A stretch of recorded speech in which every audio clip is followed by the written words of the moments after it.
continue our lessons in church history. And this morning we're going to be looking at the monastic reaction. We talked about previously the rise of Constantine, the beginning of the imperial church age, and we talked about then Eusebius of Caesarea, the historian, of how he viewed things, how he viewed it in a favorable way. Well, there's some people who weren't so crazy about it. They viewed the influx of people, the change in the way things were done, the pomp, the circumstances, the lax behavior, etc., not so nice, and they react to it. And this is from chapter 15 in Gonzalez's book. So if you want to read more on it, we're only going to be able to cover a little bit of the detail because this is actually a very complicated movement. It's a very complicated idea, but it is going to have tremendous impact early on and later on through even unto today. We're going to see even the Reformation is affected because who was Martin Luther? Huh? He was a monk, guys like that. You see this whole monastic idea going to be changing and growing and morphing and getting good and getting bad and influencing the church positively and negatively. We're going to see all sorts of stuff that's going to come out of it. So what we're going to do this morning is we're going to begin sort of looking at the roots of the monastic movement and where it began and why, and then how it accelerated. And it actually begins before this imperial age, but it really takes off during this. We're then going to look at sort of the two types of monks, the solitary monks of the desert or the anchorite monks, and then we're going to see the communal monks, which are referred to as Cenobite monks, and we're going to see how that whole idea develops. And then we're going to see how this movement that begins basically sort of in Egypt really spreads across the, if you will, Roman Empire, Byzantine Empire, what do you want to call it, Christendom, the known world, quote unquote, at the time. And it's going to then continue on and continue on and continue on. And it's actually going to save some things just in the future. We'll mention that a little bit. But it's quite amazing what ends up happening out of this monastic movement. So here's where we are. We're in a time period, this is before Constantine, so this we're going to talk about the roots of it. It's before Constantine, and during these times you see the opportunity for people when there was a persecution to become a quote-unquote a professor, a confessor, and because they're a martyr or they stood firm. And they can demonstrate their faith through the care and the standing firm, the I am for the truth, and I'm going to live my life for the truth, and I don't care what comes. And sort of, in some places, it's just a respect for those people. In other places, it kind of becomes a badge of honor. And that's kind of waning. We saw that a couple of weeks ago. We saw the persecution under Diocletian. That was a really big deal.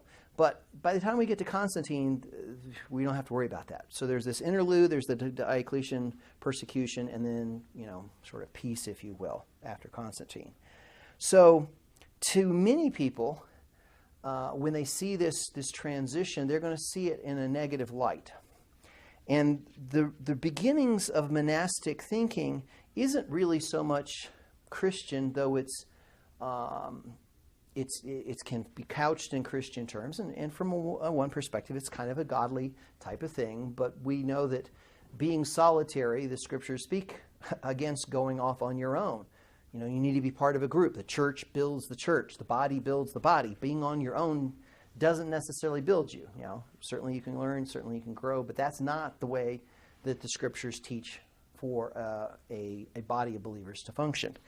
Now, a lot of these people early on, and again, before Constantine and as it moves forward on, they kind of pull in some of the Gnostic ideas, they pull in Platonic ideas, other Greek philosophical ideas, and they start beginning to see that this isolation, this being prayerful and holy and separate and all these things, they start bringing in, here's the Christian element of it. Remember when we talked about the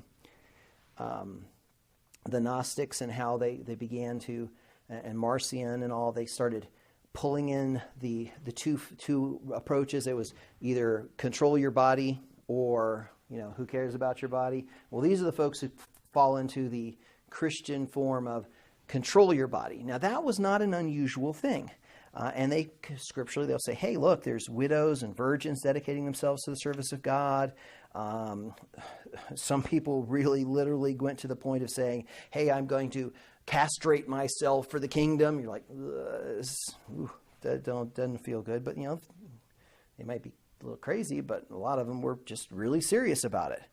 Then there was others who said, I want to choose not to marry, so I'm reflecting the eternal state, because you'll be neither married nor given in marriage, but be like the angels. And I want to start reflecting that now in my life, so I can freely serve. And, look at the Apostle Paul. I mean, this guy was, alone. He didn't have any encumbrances. So I want to dedicate myself, and that's okay. That is how God has gifted you. Eventually, we're going to see how the celibacy of the priesthood, if you will, comes about. There's a lot that goes on with that one, so I'm not going to go into the details of how that all comes about and why. But we still see some of those ideas of celibacy is not such a bad thing. Now, again, the Platonic ideas, again, these are things that when we talked about Origen, he sort of followed this type of thinking that living should be done at a simplistic or a minimalistic level.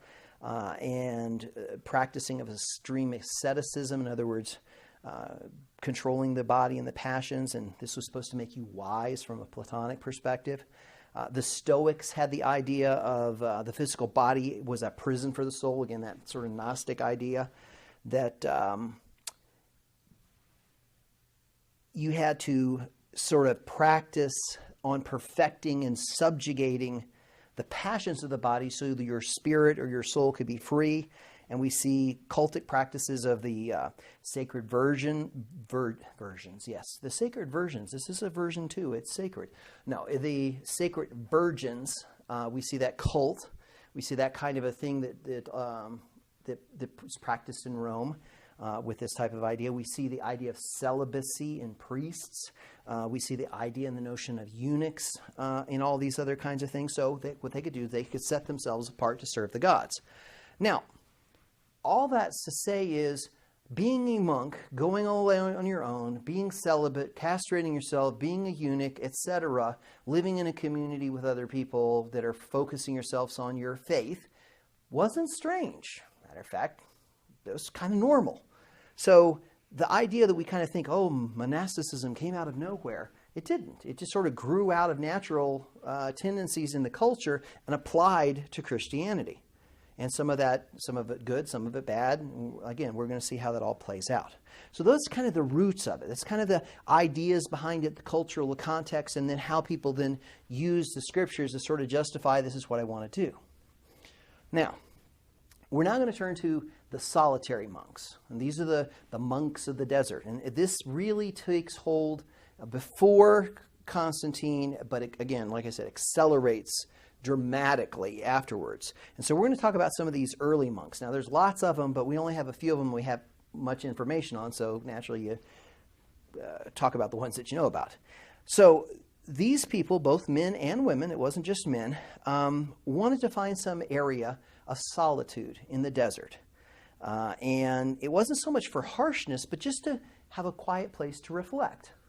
And as parents, we all kind of know that, hey, can I have my quiet time? I need a place that I can focus and keep my thoughts, and I want to focus myself on God.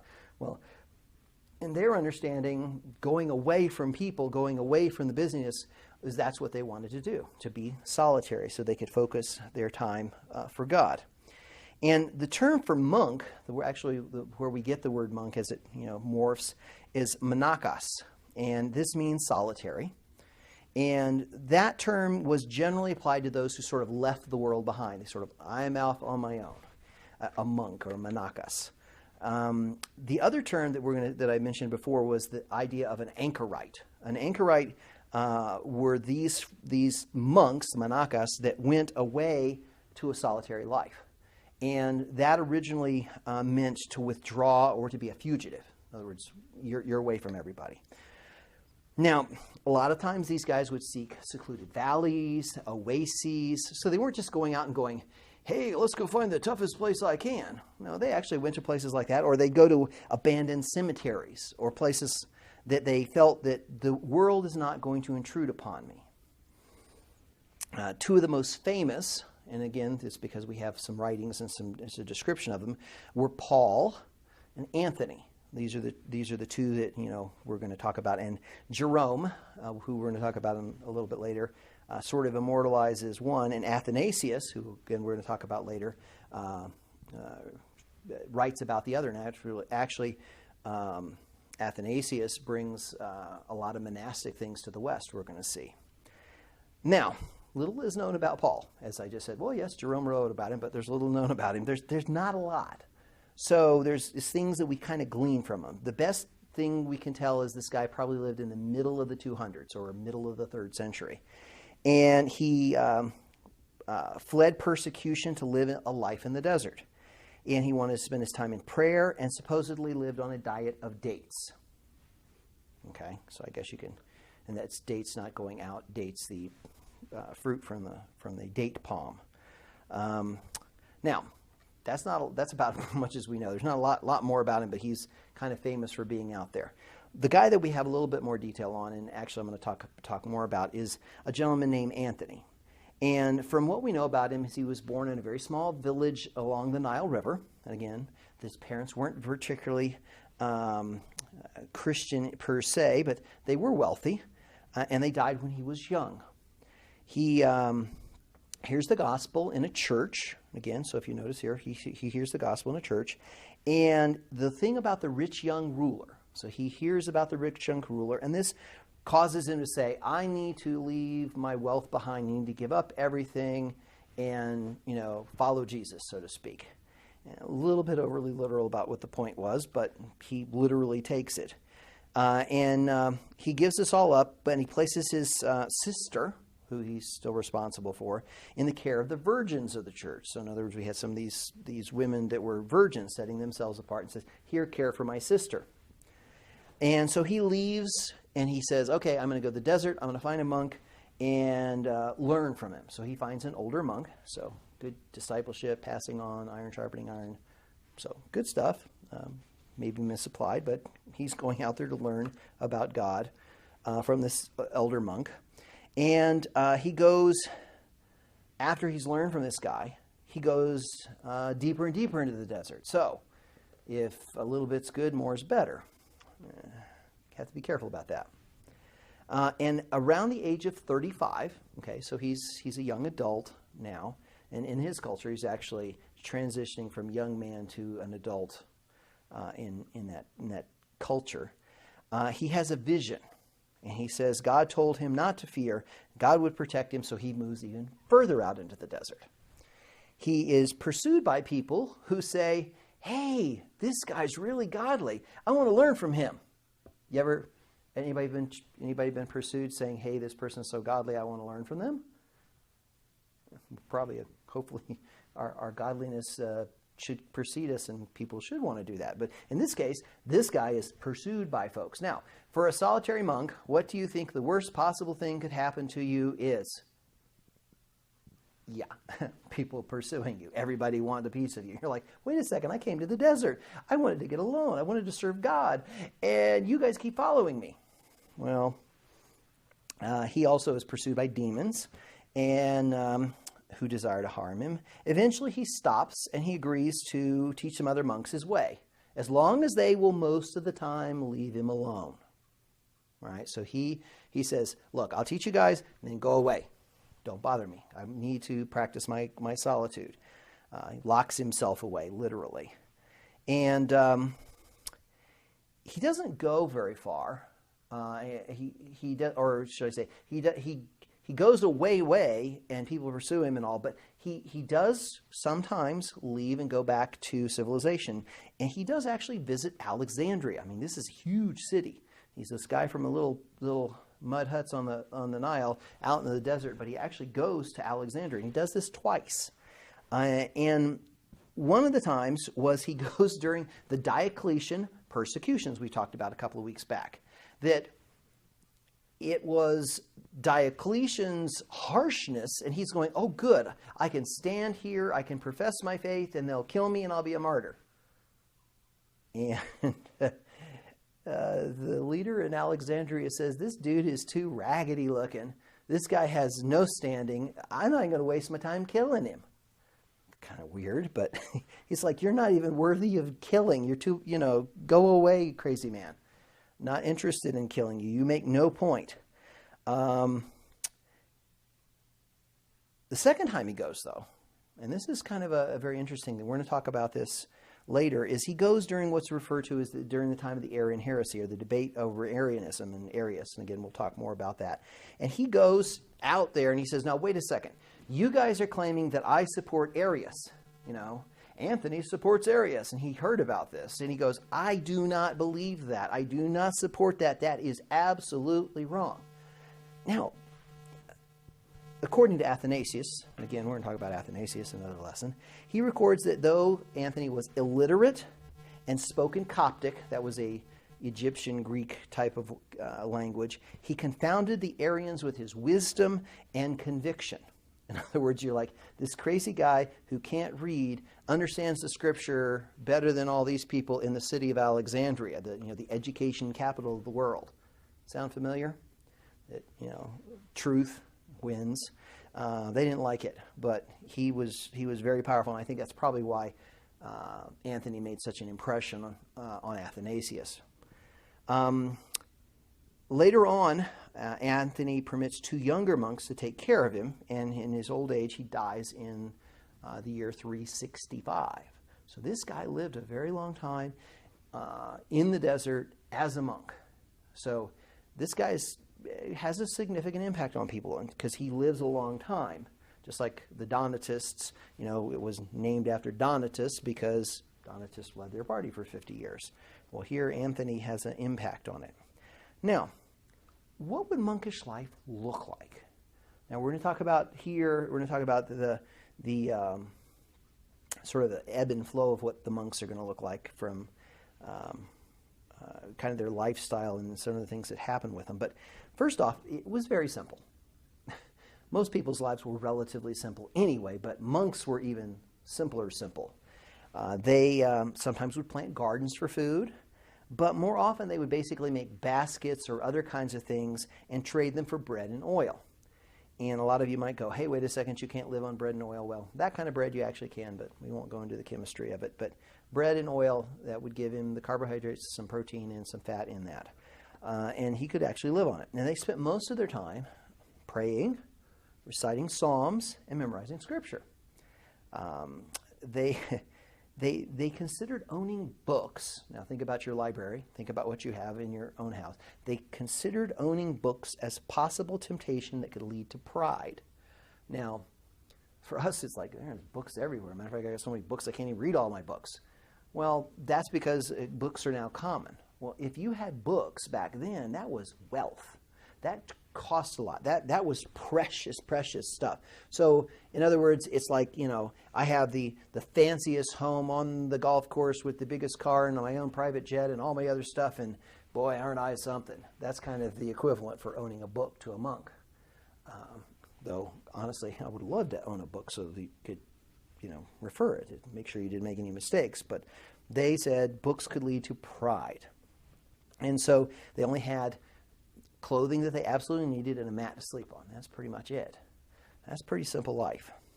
Now, think about this.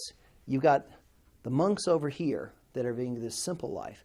And then you have all of the quote-unquote church leaders over here. And what have they done? They've gone from that simple Christianity to robes and processions and money and power and hobnobbing with the government and the leaders and the powerful people.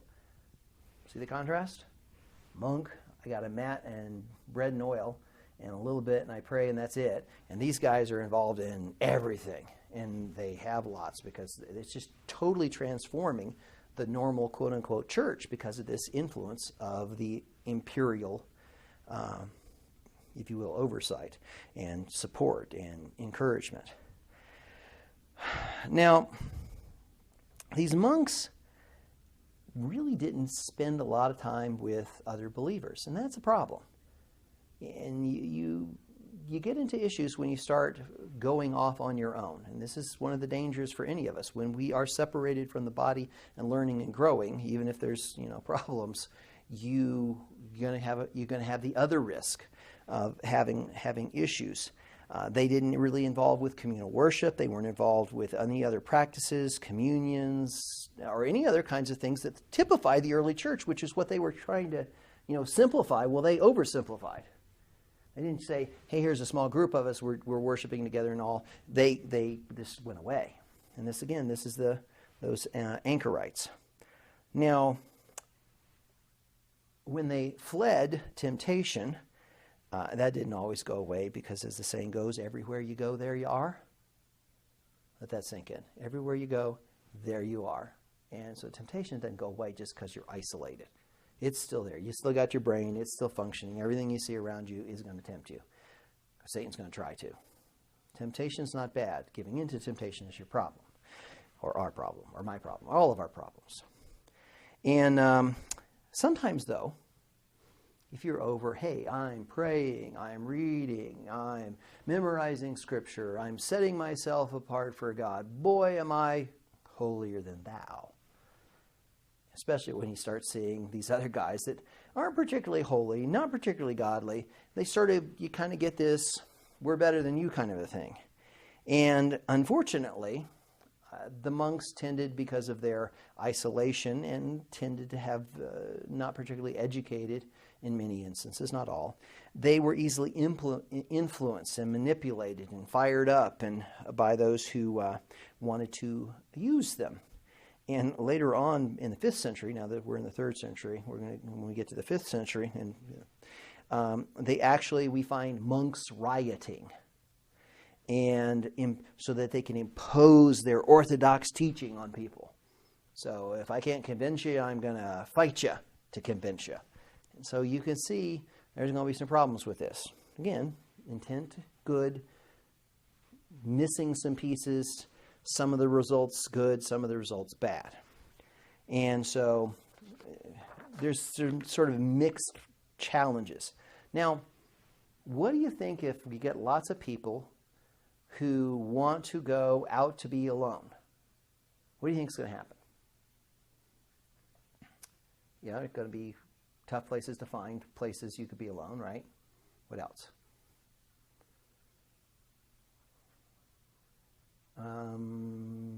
You might have to double up, huh? Or triple up, or maybe form a commune, because there's not enough places. I think one of the writers said that along the Nile there were so many monks living all by themselves, it was kind of crowded. It's like, there's a monk there, there's a monk there, there's a monk there, there's a monk there, there's a monk there. They're all solitary together, just a few little bit apart from each other. It was tough. And so what we're going to find is there's going to be this development of the communal life. And that's what we're going to now look at. We're going to look at the communal monks. And so these people who wanted to go out for solitary reasons end up becoming what's referred to as Cenobite monks, or Cenobitic monasticism.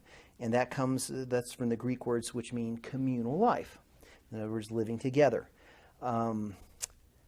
Now, there's lots of instances of it, and there's different pieces and different people. But again, we're just going to focus in on one guy that we have some good information on, had a very significant impact. And his name was Pachomius. And Pachomius was born around 286 in a small village in southern Egypt. See if you notice the same pattern down in southern Egypt. He was not raised in a Christian home, though. So he did not have a Christian home. But he was taken from his home to serve in the military.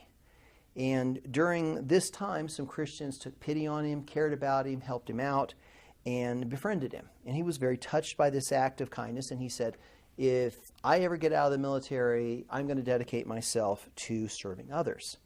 And lo and behold, let's see, he gets let out because some unexpected event happens.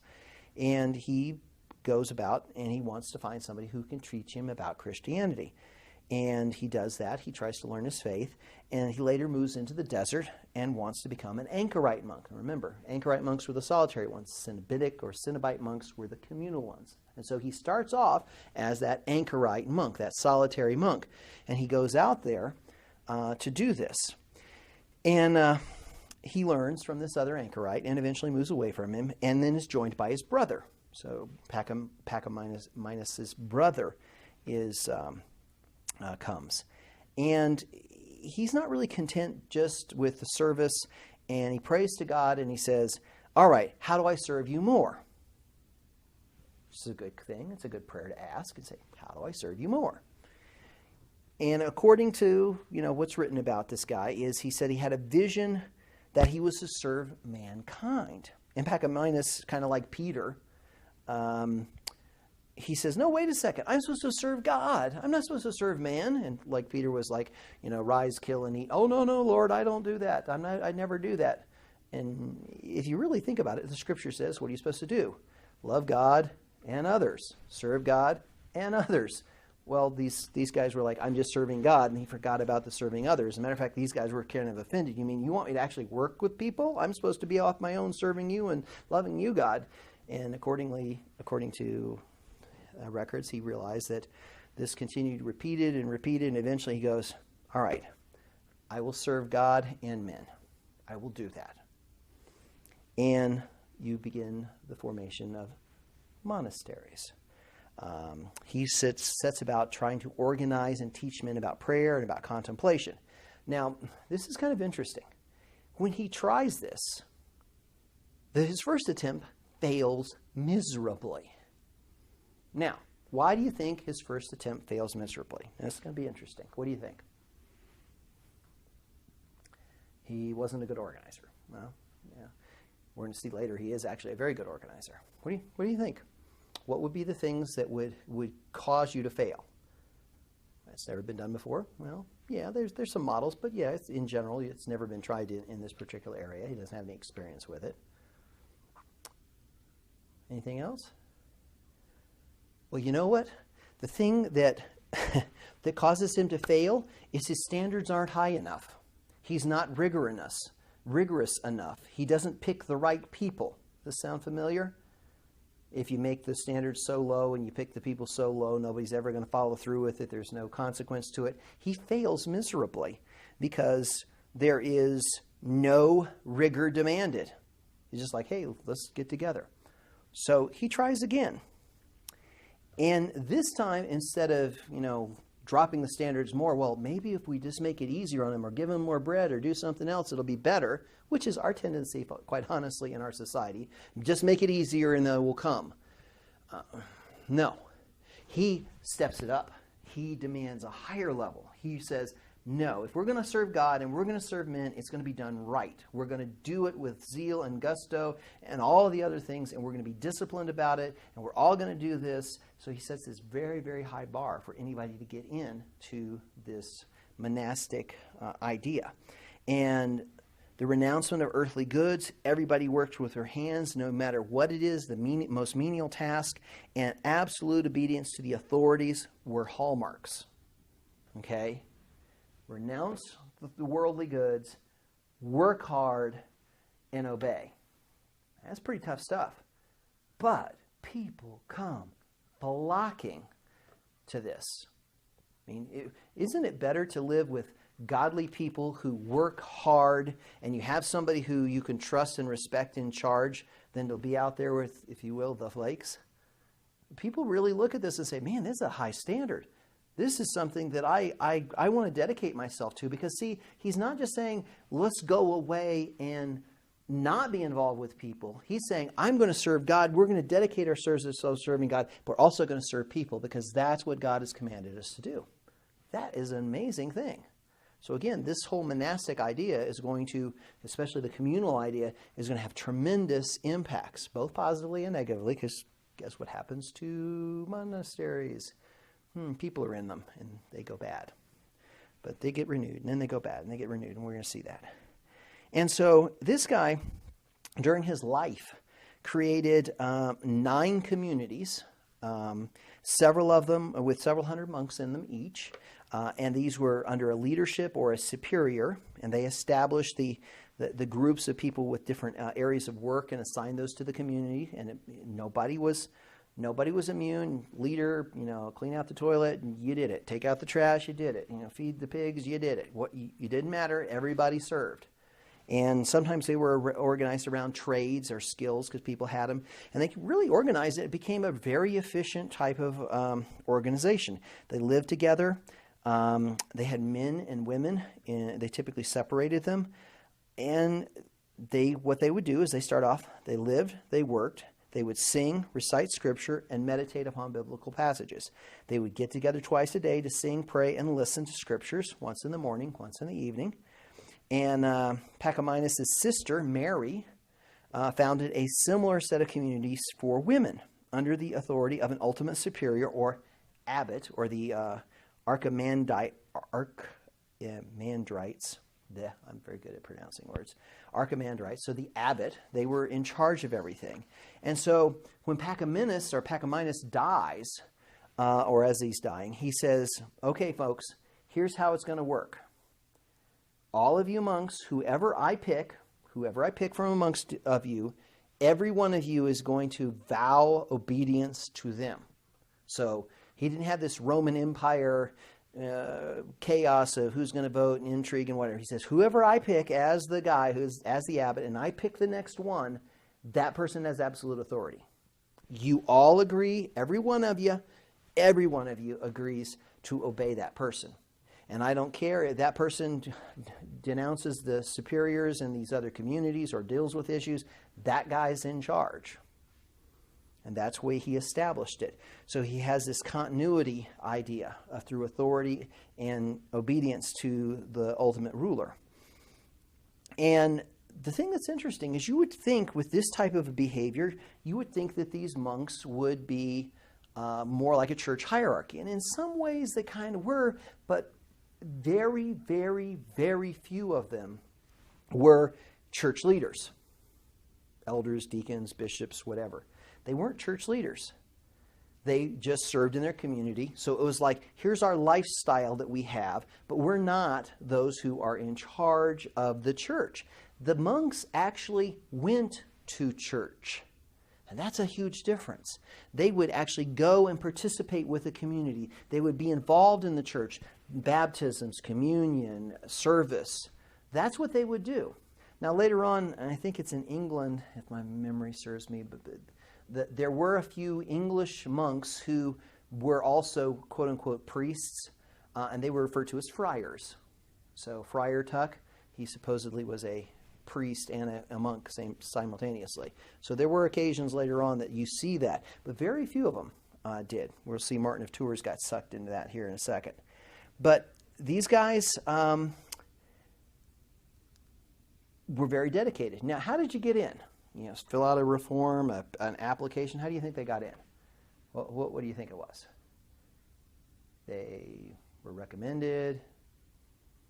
They paid their way. It's kind of simple. You had to be persevering. What they would do is they literally would have a gate across their community. And you would come up and you would walk up to the gate and say, let me in. I want to let in. Please let me in. And they look at you and go, we'll see. And they made you just wait outside the gate for as long as the gatekeeper decided whether you were worthy of coming in. And then they said, okay, now we're going to teach you. You're going to be a quote unquote a novice type of idea. You're going to come in and we're going to teach you what this is about. And until you finally say, yea, verily, I really want it, and we're not letting you into full participation. But we're going to teach you, we're going to show you, and if you want to be it, then you're going to kind of sort of take your vows, and you're going to obey the authority, and you're going to follow our practice, and you're going to do this stuff. Otherwise, you're gone. We're not going to let you in. So they had to be very disciplined and desirous to get in, and then once you were in, you were trained and taught before you were let in. They had to be catechized and baptized before they were allowed to be full members. And it's interesting. You would think, hey, it's all the Christians that are coming to the monasteries. There were a lot of pagans, because again, we've talked about that background. They were like, wow, these guys are industrious. These ladies work hard. This is a good organized community. They work, they provide. It's a simple life, but it's a good life. And pagans were coming in flocks to the monasteries saying, hey, let us in, let us in, let us in. It's kind of weird. That was the life. We're going to see Later on, when we get to Julian the Apostate, he was as a Roman emperor, he actually says, the thing that I cannot stand is these Christians are so generous and caring. You pagan priests, you need to become like them.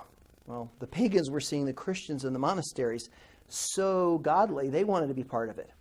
And this whole monastic thing is later on going to become a powerful evangelistic tool.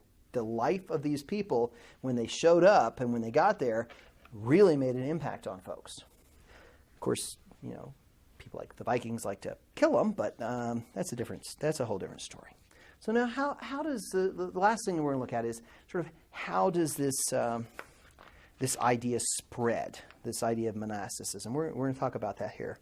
So first off, this movement begins as something that is a fleeing from the church and its potential evils.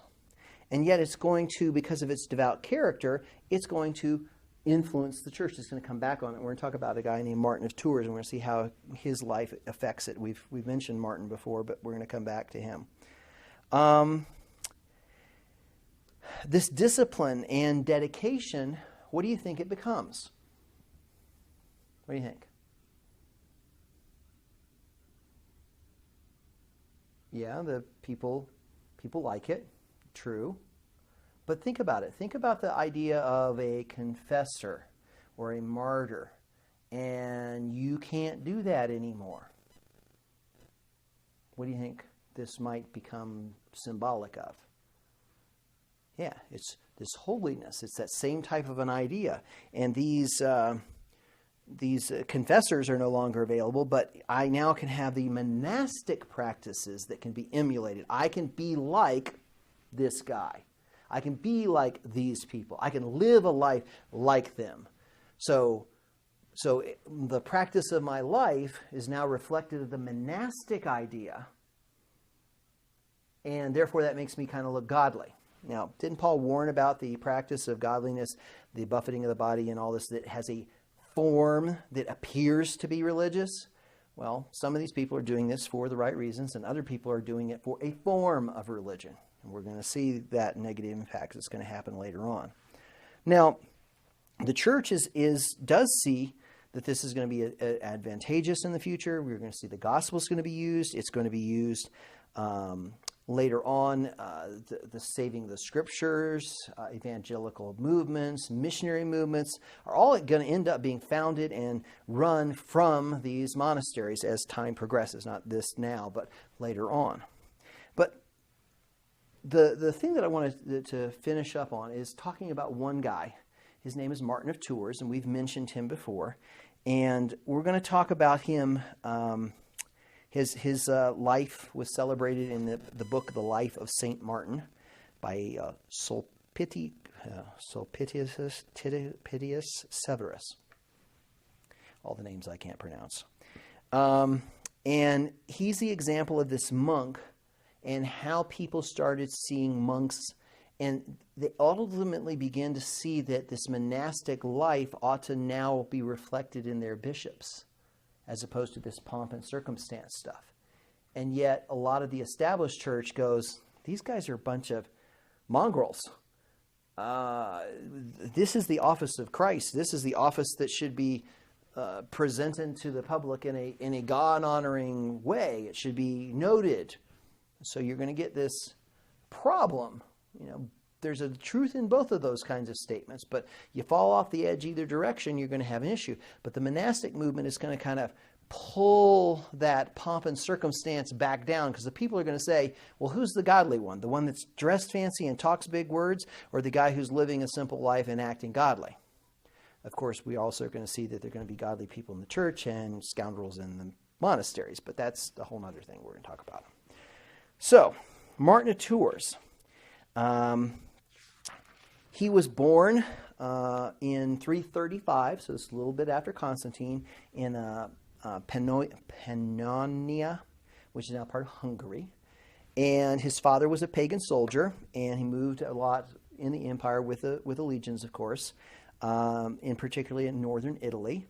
And when Martin was young, he decided, hey, I want to become a Christian. His parents weren't real crazy about that idea. So they said, what can we do with the guy who wants to be a Christian? I know, stick him in the army. So gets him away from his Christian friends, sticks him in the army. He fights and serves under a guy we're going to talk about later, Julian the Apostate, which is kind of interesting because Julian is the guy who wants to get rid of Christianity and bring back the Roman gods.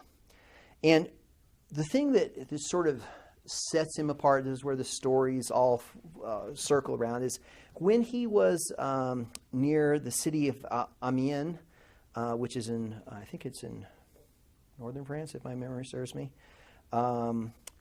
He sees this beggar, and he wants some alms. He says, give me something. And Martin goes, I don't have anything. Oh, but I do have something. So he takes off his cloak, and he cuts it in half, and he takes part of it, and he gives the other half to this beggar. And supposedly a vision, he's visited by Jesus in a dream. And Jesus says, inasmuch as you did to the least of these, my brethren, you did it to me. So, quoting the scriptures. And so this is the picture, if you want to know what's Martin of Tours associated with, this. And later on, supposedly there was the church claimed to have a piece of the original cape, or the capella, from Martin, from this event. And there became a practice of putting a piece of cloth at the front of these small churches, sort of the reminder of what did Martin do. He gave part of his and gave it to this person, in other words, caring for other folks. And that capella, which was put in the churches in the front, those little churches started being referred to as chapels, or from the capella. A chapel is eventually what the word morphs into. And the people who served others and cared for others, and particularly associated with the society and the military, became known as chaplains. So his cape, the capella, becomes a symbol which is used in small churches, which become chapels, and those who served in those churches to help others become chaplains. And this is how that whole idea of caring and serving and giving and helping out others. Now, later in Martin's life, after he leaves the military, he visits a godly bishop in Poitiers, Hilary of Poitiers, and this is again in France. And this is right near the Poitiers here, and then there was a battle that we're going to see later on in Poitiers, and the Battle of Tours, which we'll also see, where you get Charles Martel, the hammer, sending back the Islamic invasions. But that's later.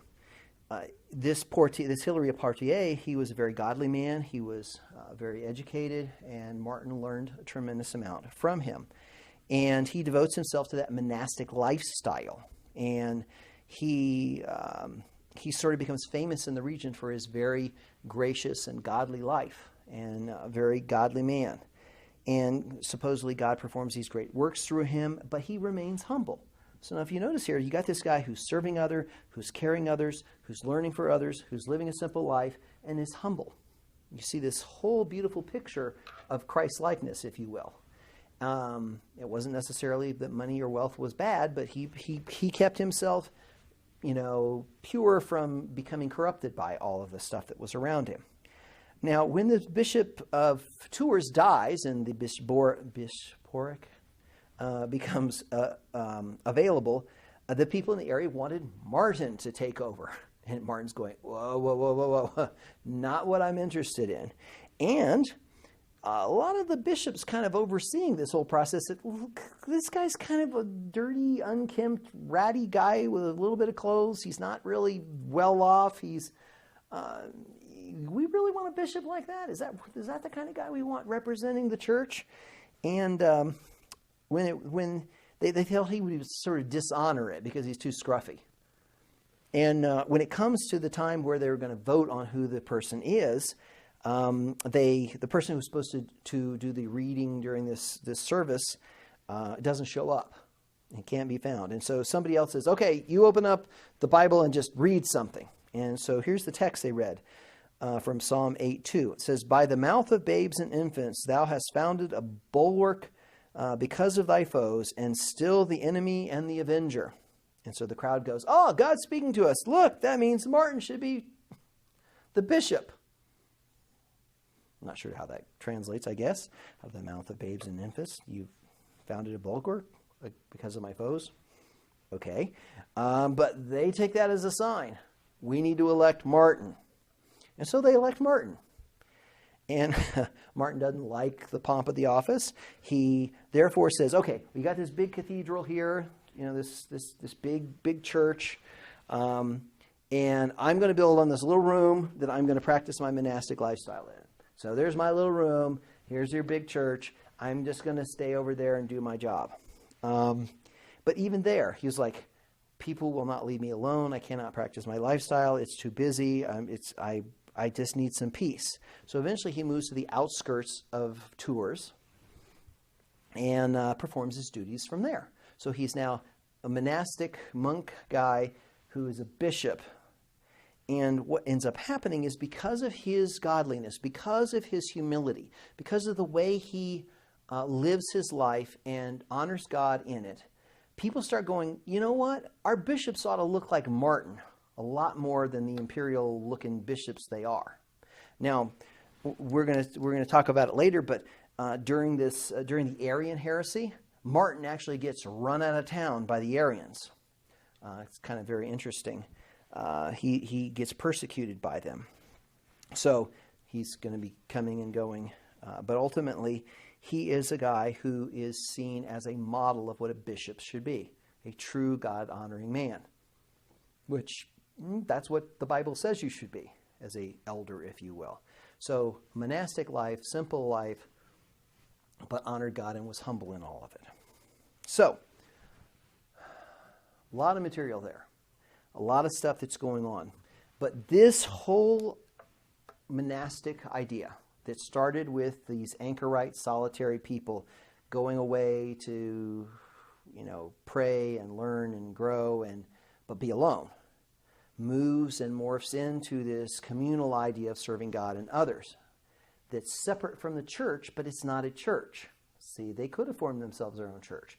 But what happens is this influence now that they left to flee the church now actually starts coming back into the church. And it becomes actually one of the most powerful things of spreading the gospel. And later on we're going to see that as a monastery forms, a town forms around it in education and commerce and communication, and the gospel goes out. And then there's another set of monks that go out and they form another monastery. And then people look at their lives and they look at the way they're living, and things are going well until, of course, those monasteries get wealthy and powerful, and you know the routine. You're going to have renewal, you're going to have awfulness, you're going to get better, it's going to get worse. And we still have monasteries and the monastic ideas even to today. So God is going to use these things, and these are the beginnings, and these are the seeds. So we will continue on looking at some of the ideas and some of the additional issues that are going to come across with this imperial church age, and some of the people in the key doctrinal development, the key teachers, and all. But again, the monastic movement is a reaction, which has a reaction, which is going to have a long-term influence on the way the church operates.